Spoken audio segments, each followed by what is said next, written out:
Kahit sa kawali lang natin ito niluto, masarap at malambot pa rin ang ating ubi cheese pandesal. Ang laki ng ating ubi cheese pandesal, pag nakaubos ka ng isa, busog ka na. Masarap ito i-partner sa mainit na kape o malamig na inumin. Tara, umpisahan na natin. Maganda lang po ng 3/4 cup ng evaporated milk, 1 teaspoon yeast, at 1 tablespoon ng sugar. I-mix-mix lang natin ito at i-rest lang natin ng 5 minutes.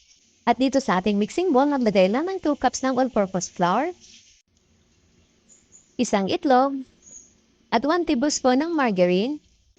At i-mix-mix lang natin ito. Tsaka natin ihalo ang yeast mixture natin kanina. At i-mix-mix lang natin ito. At para sa ating food color, tinunaw ko lang ito sa tubig para hindi tayo mahirapan sa pag-mix. Ayan, at ilagay na natin ang food color dito sa ating mixture.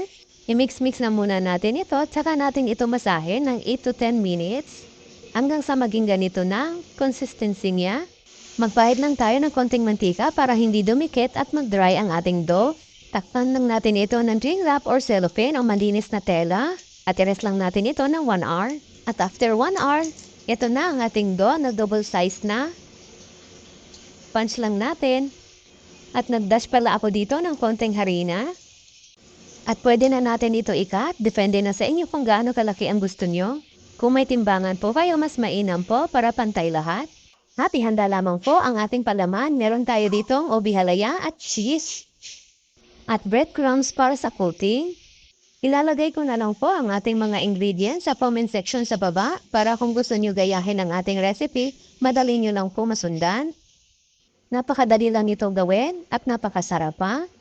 Kahit araw-araw ka pa gumawa nito, okay lang. Kasi kawali lang naman ang katapat nito.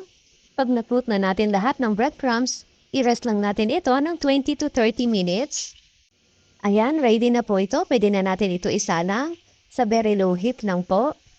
Para hindi masunog ang ating ubi cheese pandesal. At lutuin lang natin ito ng 15 minutes at baliktarin lang natin para pantay ang pagkaluto niya. Hindi lang ang may oven ang pwede magluto ng pandesal. Kahit kawali lang itong gamit natin, pareho lang naman ang lasa, walang ipinagkaiba. Kaya try nyo na din po magluto nitong ating ubi cheese pandesal sa kawali.